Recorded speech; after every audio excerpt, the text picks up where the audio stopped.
कुपोषित हैं, हजारों की संख्या में आज भी बहुत सारे धन्यवाद साथियों, एक समय कहा जाता था, कुछ सपना देखा था कि इस देश का छात्र, नौजवान और मजदूर किसान एक छात्र के हाथ में तख्ती और बैनर लेकर वो कुछ मांगों को लेकर सड़कों पर लड़ाई लड़। हम यहाँ सेमेस्टर प्रणाली को बंद कराने के लिए उद्देश्य से आए हैं। आप क्यों चाहते हो कि सेमेस्टर सिस्टम बने? इससे क्या होता है, छात्रों पर फीस का बोझ लादा जाता है और सही पढ़ाई भी नहीं हो पाती है जो वार्षिक सेमेस्टर प्रणाली में थी।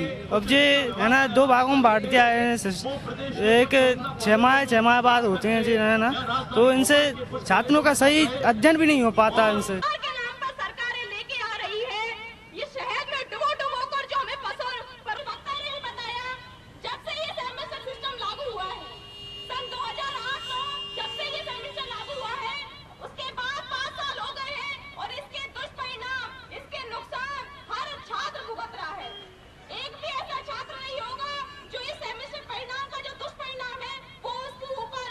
यहाँ पर हम लोग क्रांतिकारी छात्र संगठन ऑल इंडिया डीओएसओ की ओर से यहाँ पे एक विरोध प्रदर्शन कर रहे हैं। जो सेमेस्टर प्रणाली जो हमारे प्रदेश के अंदर लागू हुई, उसके बाद से हम देख रहे हैं कि लगातार इस परीक्षा परिणाम के दुष्परिणाम छात्र लोग भुगत रहे हैं। फीस वृद्धि दुगनी चौगनी हो चुकी है। हर छात्र एटीकेटी, विथहेल्ड, AWH इस सब से प्रभावित है। ये सिस्टम जब से लागू हुआ तब से इसकी अनियमितताएं सामने आई है। 3-3 साल का कोर्स 4-4, 5-5 साल में कंप्लीट हो रहा है। जो छात्र जो अपनी पढ़ाई के लिए आता है और वो इतना पैसा लगाकर नहीं पढ़ सकता, लेकिन सेमेस्टर प्रणाली के तहत उसे पढ़ना पड़ रहा है। ज्ञान को टुकड़े में बांट दिया है कि जो कॉम्प्रिहेंसिव, एक समाकलित जो ज्ञान उसे मिलना चाहिए वो नहीं मिल पा रहा है। छात्र संघ चुनाव होना चाहिए, ये छात्रों का अधिकार है। छात्र आंदोलन को मजबूत करने के लिए, छात्र राजनीति को मजबूत करने के लिए छात्र संघ चुनाव होना चाहिए। छात्र राजनीति जो कॉलेज स्तर है वो छात्र राजनीति का पहला पड़ाव होता है और छात्र राजनीति जरूरी है इस देश को बचाने के लिए, शिक्षा को बचाने के लिए। इसलिए छात्र संघ चुनाव भी होना चाहिए। छात्र संघ चुनाव जब बंद हुए हैं तब से छात्र आंदोलन को जो और बढ़ावा मिलना चाहिए था, जो छात्रों की मांग को लेकर वो कुछ काम कर सकते थे, वो नहीं कर पा रहे हैं। इसलिए छात्र जो आंदोलन है, राजनीति वो दब रही है। इसलिए इसे बढ़ाने के लिए छात्र संघ चुनाव होना चाहिए।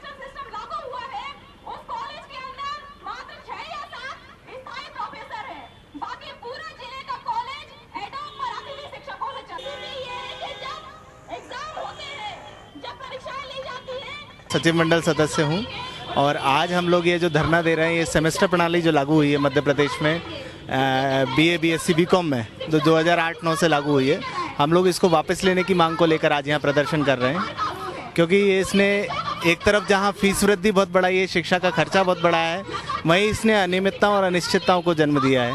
कभी सेमेस्टर 9 महीने में हो रहा है, कभी 5 महीने में हो रहा है। जैसा आप देख भी रहे होंगे, ये जो स्थिति हमने बना के भी एक देखा है कि सेमेस्टर की क्या हालत है।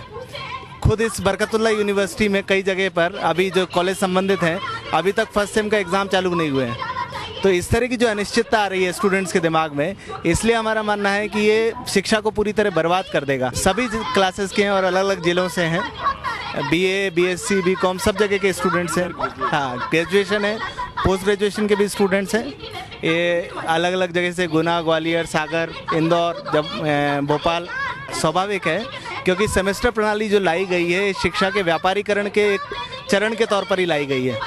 जो राष्ट्रीय ज्ञान आयोग या जो यशपाल कमेटी की सिफारिशें आई, उसके ही तहत ये लागू की गई है। ऑल इंडिया डीएसओ एक छात्र संगठन है जिसका मैंने हम पूरा उच्चारण करें तो Akhil Bharatiya democratic students organisation. ये देश के 26 राज्यों में काम कर रहा है और वैज्ञानिक धर्मनिरपेक्ष जनवादी शिक्षा की मांग को लेकर, सबको शिक्षा, सस्ती शिक्षा की मांग को लेकर लगातार संघर्षरत है। हम लोग मानते हैं कि छात्र संघ चुनाव होना चाहिए क्योंकि ये छात्रों का एक अधिकार है। बिल्कुल ये बात सही है, छात्रों के अंदर से एक राजनीतिक माहौल को ख़त्म करने का पूरा प्रयास किया जा रहा है। हम लोग इसके भी विरोध में हैं क्योंकि हम मानते हैं कि ये जो फीस वृद्धि हो रही है, जो शिक्षा का व्यापारीकरण हो रहा है, इसको बेरोक टोक चल सके, इसके लिए छात्र संघ को और राजनीति को, छात्रों के अंदर राजनीति को ना हो, इसका एक माहौल बनाया जा रहा है। माने ये होता ही स्वाभाविक तौर पर छात्र और ज़्यादा राजनीति में सक्रिय होते और राजनीति को समझ सकते। राजनीति कहना माने आज जिस तरह की राजनीति जो हो रही है वो नहीं, राजनीति जो आज़ादी आंदोलन में क्रांतिकारियों ने की थी। नेताजी सुभाष चंद्र बोस ने जो कहा था कि यदि समसामयिक विषयों पर चर्चा करना राजनीति है तो मैं कहूँगा कि छात्रों और शिक्षकों को राजनीति के अलावा कोई दूसरा काम नहीं है। तो हम उसी लाइन को मान के चलते हैं कि इसीलिए राजनीति होना चाहिए। ये भी बात सही है और एक और पहलू है कि इसको बड़े एस्पेक्ट पे समझना पड़ेगा। शिक्षा का जो निजीकरण व्यापारीकरण के लिए जो नीतियां लागू की जा रही हैं, 1986 में जो नई राष्ट्रीय शिक्षा नीति आई, राजीव गांधी के नेतृत्व में सरकार थी, उससे शुरू करके अटल बिहारी वाजपेयी जी के नेतृत्व में जो एनडीए की सरकार थी, उस समय जो बिरला अंबानी रिपोर्ट आई, तब से लेकर जो लगातार नीतियां आ रही हैं, उसके साथ ही आप देखिए एक और माहौल पैदा किया जा रहा है कि छात्रों को राजनीति से दूर रखा जाए। कहा जा रहा है कि छात्रों का काम पढ़ाई करना है, वो जो मैनेजमेंट है, प्राइवेट मैनेजमेंट, वो अपने हिसाब से फीस बढ़ा सकें या गवर्नमेंट अपने हिसाब से नियम लागू कर सके। इसलिए हमारा मानना है ये पूरी तरह से एक प्रयास, सुनियोजित प्रयास है, लेकिन हम इसका विरोध करते हैं और इसलिए हम लोग मांग भी कर रहे हैं कि प्रदेश में निष्पक्ष छात्र संघ चुनाव दोबारा शुरू करने चाहिए और डायरेक्ट पद्धति से।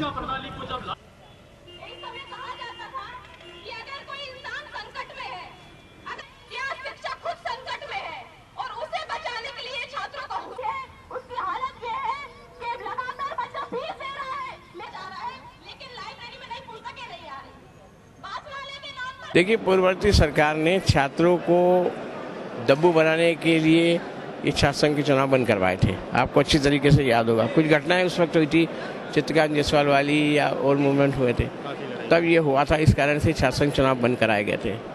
लेकिन छात्र संघ चुनाव अगर होते हैं तो छात्रों का एक अच्छा नेतृत्व उभर के आता है। जब छात्र नेता बन जाता है तो उसके छात्रों के प्रति जिम्मेदारी बन जाती है और छात्रों की जिम्मेदारी बनने के बाद वो अपने कॉलेज कैंपस का मामला, अपने शिक्षा यूनिवर्सिटी का मामला, ये तो उठाता ही उठाता है। लेकिन बहुत सी बार सामाजिक सरोकार आ जाते हैं जिसमें छात्र सीधा आंदोलन से कूद जाता है। जब मैं छात्र संघ के अध्यक्ष था, स्वदेश पेपर पे हमला हुआ, हमने स्वदेश पेपर के हमले के खिलाफ एजिटेशन किया। एक बार भोपाल में कुछ तोड़फोड़ हुई थी, उस तोड़फोड़ के खिलाफ हमने एजिटेशन किया था। तो हमारा ये मानना है कि हम सामाजिक सरोकारिता के साथ भी छात्र कहीं ना कहीं जुड़ा हुआ है, जो आज कम देखने में आ रहा। उस कम देखने को हमको पूरा करना चाहिए और कोशिश ये करना चाहिए कि छात्र जो है वो समाज से भी जुड़े, समाज की आवाज़ को भी उठाए। आपने देखा जेपी आंदोलन का परिवर्तन छात्र राजनीति से हुआ। आज अन्ना का आंदोलन का भी हम देख रहे, तो कहीं ना कहीं इसमें युवा ही जुड़ा था, बहुत बड़ा मॉब। उस मॉब के कारण ही आज अन्ना का वो आंदोलन सक्सेस हुआ। दूसरे नेताओं के भरोसे में बैठते तो आंदोलन सक्सेस नहीं होता। आज अन्ना जी भी इसीलिए सक्सेस हुए। तो युवाओं में एक नेतृत्व की भावना होती है हर प्रकार की, वो या तो स्पोर्ट्स का नेता होगा, या तो कल्चर का नेता होगा, या म्यूजिकल का नेता होगा। लेकिन वो नेता होने के बाद सिर्फ उसको जो तस्मे लगा देने के कारण वो एक ही दिशा में जाता है, वो सब उसकी जो बाकी अच्छाई होती है वो छिप जाती है। वो छिपने के कारण वो कहीं ना कहीं पिछड़ जाता है।